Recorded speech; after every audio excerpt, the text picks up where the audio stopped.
नमस्कार केमन आছেন सबाई। आज आबारो एसेছি আপনাদের সকলের কাছে নতুন আরেকটি ভিডিও নিয়ে, যেখানে আমি আপনাদেরকে জানাবো 27টি নক্ষত্রের মধ্যে যে প্রথম নক্ষত্রটি রয়েছে অর্থাৎ আশ্বিনী নক্ষত্র, সেই নক্ষত্রে জন্মগ্রহণকারী জাতক বা জাতিকা তাদের চারিত্রিক বৈশিষ্ট্য কেমন হয় সেটি এই ভিডিওর মাধ্যমে আপনাদের সকলের কাছে তুলে ধরব। তাই ভিডিওটি সম্পূর্ণ দেখার অনুরোধ রইল। শুরু করব ভিডিওটা। তার আগে রোজের মতন বলবো বন্ধুরা, আমার চ্যানেলটিকে অবশ্যই লাইক করবেন, ভালো লাগলে বন্ধুদের সাথে শেয়ার করবেন। এই সংক্রান্ত কোনো জিজ্ঞাসা থাকলে কমেন্ট বক্সে এসে অবশ্যই জিজ্ঞেস করতে পারেন। সাবস্ক্রাইব করে বেল বাটনটা প্রেস করে রাখবেন, যাতে আমি যখনই নতুন কোনো ভিডিও দিই না কেন সেটা সরাসরি আপনাদের কাছে পৌঁছে যায়। তো চলুন বন্ধুরা ভিডিওটা শুরু করি। বৈদিক জ্যোতিষ অনুসারে 27টি নক্ষত্রের প্রথম নক্ষত্র হলো আশ্বিনী। মেষ রাশিতে এই আশ্বিনী নক্ষত্রের অধিষ্ঠান থাকে। মেষ রাশির অধিপতি গ্রহ হলো কেতু। চাঁদের দক্ষিণ দিকে অবস্থিত আশ্বিনী নক্ষত্র, এই নক্ষত্রের উপরে বুধের প্রভাবও অনেকাংশে লক্ষ্য করা যায়। আশ্বিনী নক্ষত্রের আকার অনেকটা ঘোড়ার মুখের মতন সরু, সেই কারণে এই নক্ষত্রে গতি, শক্তি ও ক্ষমতা এই তিনটে জিনিসের প্রতীক এই নক্ষত্র। আশ্বিনী নক্ষত্রের জন্মানো জাতক বা জাতিকারা অত্যন্ত সাহসী ও শক্তিশালী হয়, তবে এদের মধ্যে ধৈর্যের অভাব সবসময় লক্ষ্য করা যায়। মেষ রাশির জাতকদের জন্য শুভ রং হলো লাল। লাল রঙের পোশাক, লাল রঙের রত্ন যেমন চুনি ও পলা অত্যন্ত শুভ। আশ্বিনী নক্ষত্রের জাতক বা জাতিকার শুভ দিক হচ্ছে পূর্ব দিক।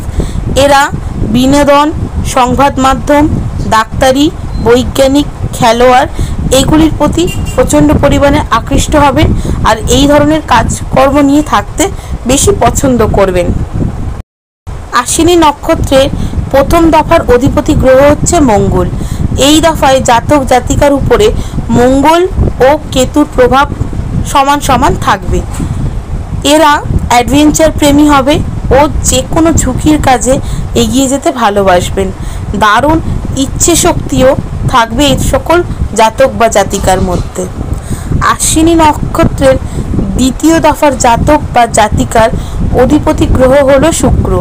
এই দফায় জাতকদের উপর শুক্র, মঙ্গল ও কেতুর প্রভাব থাকবে। এরা ধার্মিক ও মানসিকভাবে শক্তিশালী হবেন, সব সময় হই হুল্লোড় করে কাটাতে ভালোবাসেন। আশ্বিনী নক্ষত্রের দ্বিতীয় দফার জাতক জাতিকারা সঙ্গীত ও শিল্পকলার নিজের কেরিয়ার করে তুলবেন। আশ্বিনী নক্ষত্রের তৃতীয় দফার জাতক বা জাতিকার অধিপতি গ্রহ হচ্ছে বুধ।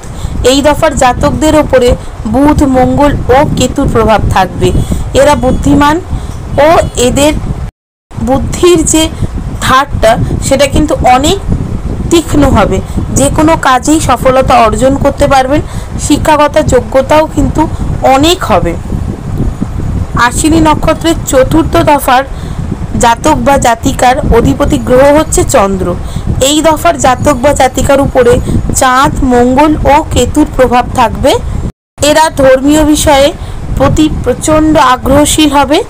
প্রত্যেকটা ধর্মীয় কাজে এরা নিজেদেরকে ইনভলভ করবেন এবং নানান রকমভাবে চেষ্টা করবেন কিভাবে আরও ধর্মীয় আচার অনুষ্ঠানে যোগ দেওয়া যায়, বেশি বেশি করে পুজো পাঠ করা যায়, এইসবের দিকে এদের সবসময় মনোযোগটা থাকবে। এরা সাধারণত উচ্চশিক্ষা লাভ করেন এবং মেডিকেল জাতীয় যে কোনো ডাক্তারির সাথে জড়িত যে কোনো জিনিসের ওপরে সাফল্য অর্জন করেন। তো কেমন লাগলো বন্ধুরা আমার এই ভিডিওটা, অবশ্যই আমাকে কমেন্ট করে জানাবেন। সুস্থ থাকবেন, ভালো থাকবেন, দেখা হবে নতুন আরেকটি ভিডিওতে।